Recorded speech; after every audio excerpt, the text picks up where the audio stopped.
Hello and welcome back to Scary Stories by the Fire. And this is another exciting creepypasta. This one is The Russian Sleep Experiment, written July 8th, 2012, and the reading time is 8 minutes. And this is another creepypasta that I absolutely loved reading, and the pictures that came from it are spooky. If you want to go see the pictures, you will have to go to the creepypasta website or just type into Google the Russian sleep experiment. But without further ado, it begins. Russian sleep experiment. Russian researchers in the late 1940s kept 5 people awake for 15 days using an experimental gas-based stimulant. They were kept in a sealed environment to carefully monitor their oxygen intake so the gas didn't kill them.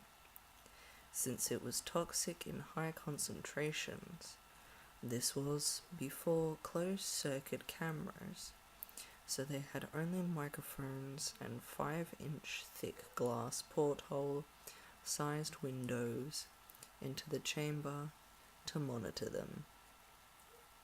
The chamber was stocked with books, cots to sleep on, but no bedding, running water and toilet, and enough dried food to last all 5 over a month. The test subjects were political prisoners deemed enemies of the state during World War II. Everything was fine for the first 5 days. The subjects hardly complained, having been promised falsely that they would be freed if they submitted to the test and did not sleep for 30 days. Their conversations and activities were monitored, and it was noted that they continued to talk about increasingly traumatic incidents in their past, and the general tone of their conversations took on a darker aspect after the 4-day mark. After 5 days, they started to complain about the circumstances and events that led them to where they were, and started to demonstrate severe paranoia. They stopped talking to each other and began alternately whispering to the microphones and one-way mirrored portholes. Oddly, they all seemed to think they could win the trust of the experimenters by turning over their comrades, the other subjects in captivity with them. At first, the researchers suspected this was an effect of the gas itself. After 9 days, first of them started screaming. He ran the length of the chamber repeatedly, yelling at the top of his lungs for 3 hours straight. He continued attempting to scream, but was only able to produce occasional squeaks. The researchers postulated that he had physically torn his vocal cords. The most surprising thing about this behavior is how the other captives reacted to it, or rather, didn't react to it. They continued whispering to the microphones until the second of the captives started to scream. The 2 non-screaming captives took books apart, smearing page after page with their own feces and pasting them calmly over the glass portholes. The screaming promptly stopped. So did the whispering to the microphones. After 3 more days passed, the researchers checked the microphones hourly to make sure they were working, since they thought impossible that no sound could be coming with 5 people inside. The oxygen consumption in the chamber indicated that all 5 must still be alive. In fact, it was the amount of oxygen 5 people would consume at a very heavy level of strenuous exercise.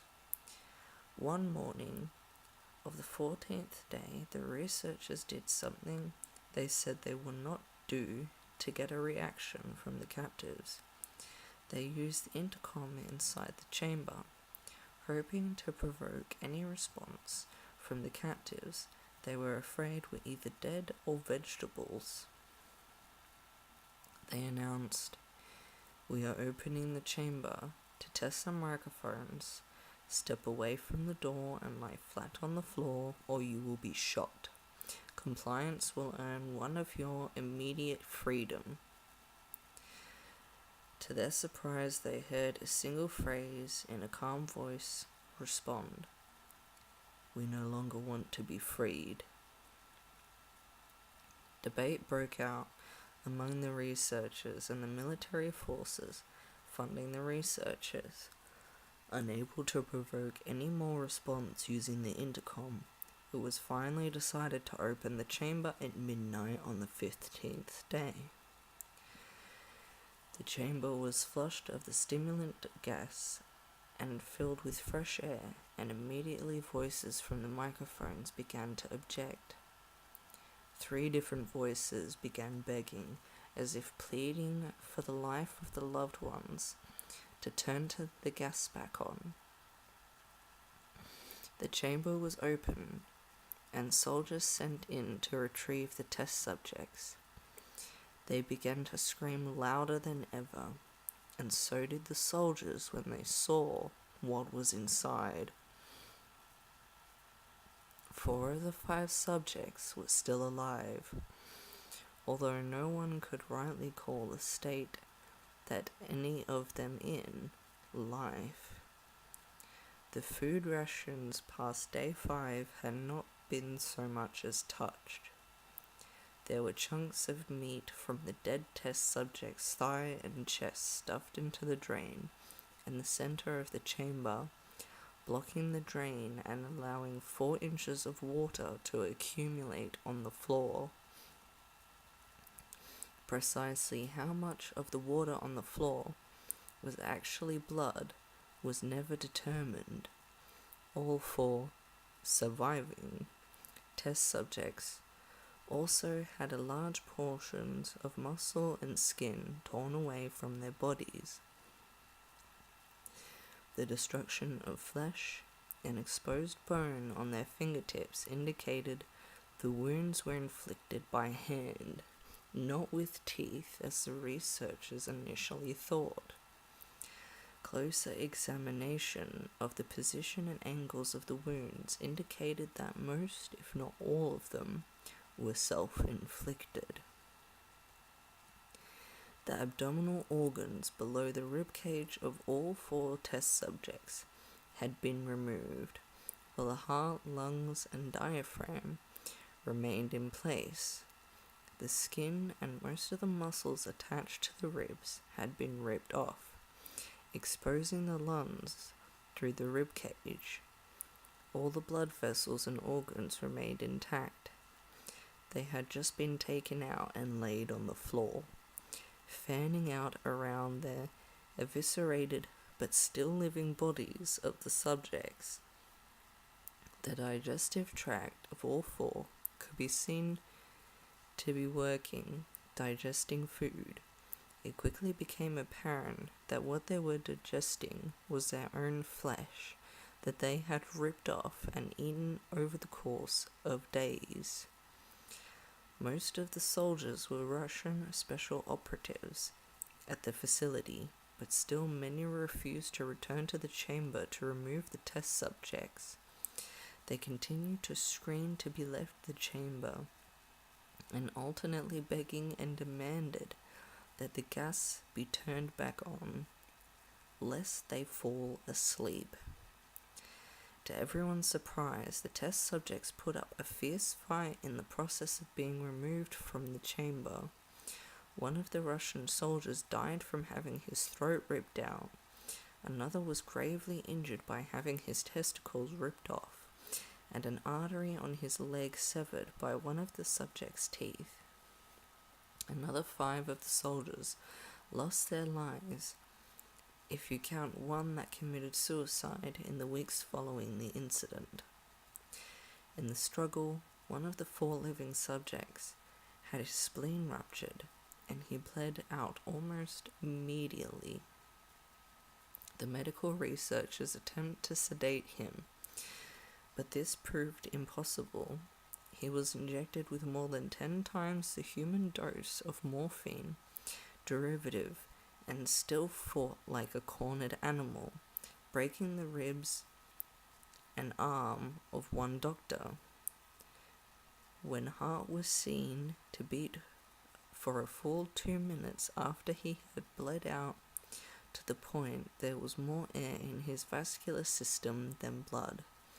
Even after it stopped, he continued to scream and flail for another 3 minutes, struggling to attack anyone in reach and just repeating the word more over and over, weaker and weaker, until he finally fell silent.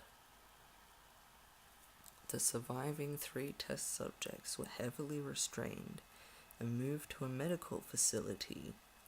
The 2 with intact vocal cords continuously begged for the gas, demanding to be kept awake. The most injured of the 3 was taken to the only surgical operating room that the facility had.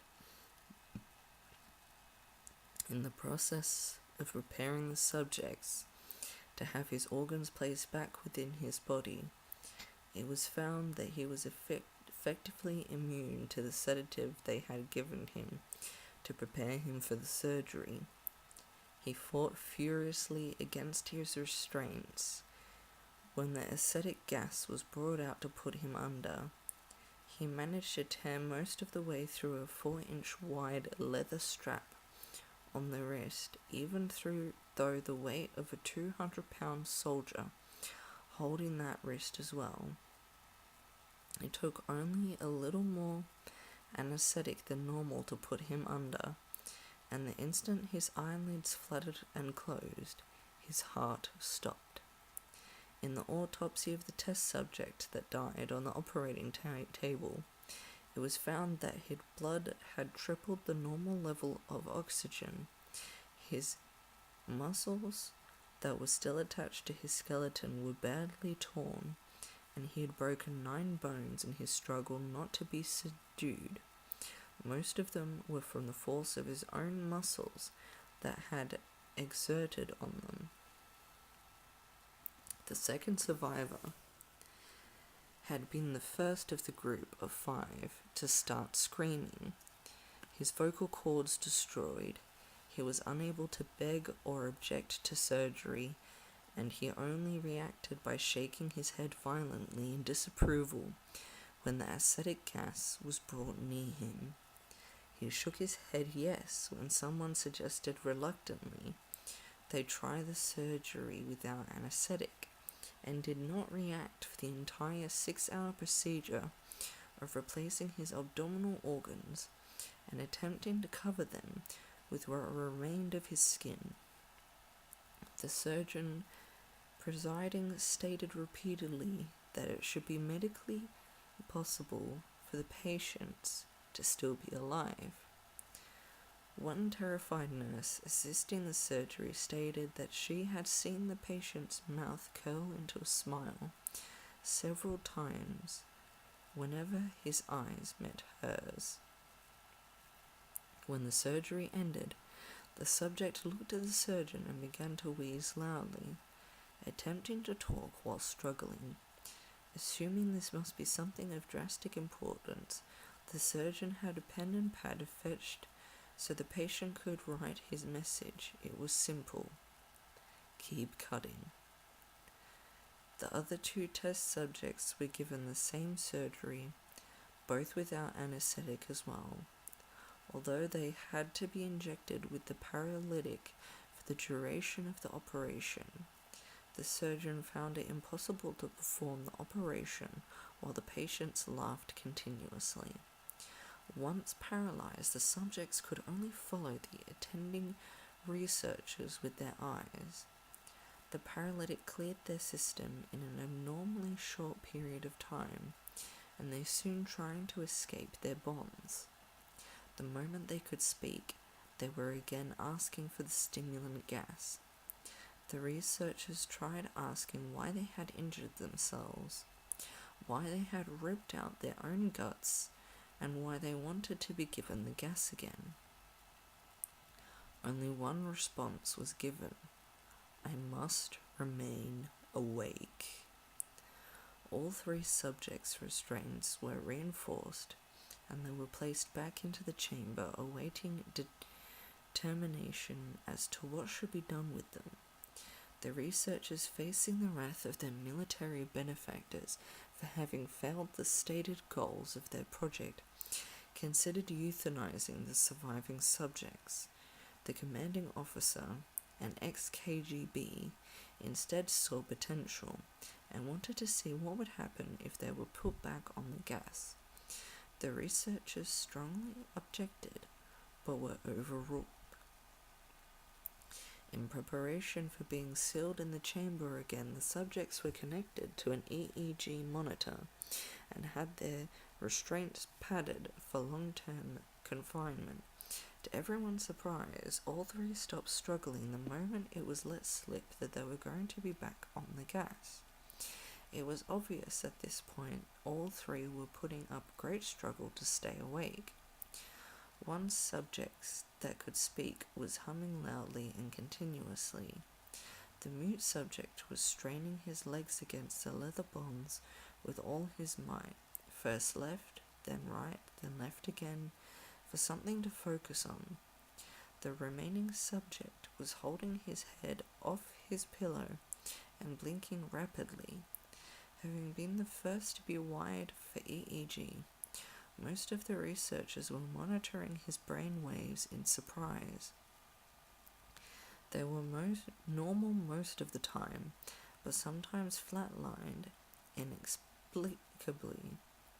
It looked as if they were repeatedly suffering brain death before returning to normal. As they focused on paper, scrolling out of the brainwave monitor, only one nurse saw his eyes slip shut at the same moment his head hit the pillow. His brainwaves immediately changed to that of deep sleep, then flatlined for the last time as his heart simultaneously stopped. The only remaining subject that could speak started screaming to be sealed in now. His brainwaves showed the same flat lines as the one who had just died from falling asleep. The commander gave the order to seal the chamber with both subjects inside as well as 3 researchers. One of the named 3 immediately drew his gun and shot the commander point blank between the eyes, then turned the gun on the mute subject and blew his brains out as well. He pointed the gun at the remaining subject, still restrained, to a bed. As the remaining members of the medical and research team fled the room, I won't be logged in here with these things. Not with you, he screamed at the man strapped to the table. What are you? He demanded.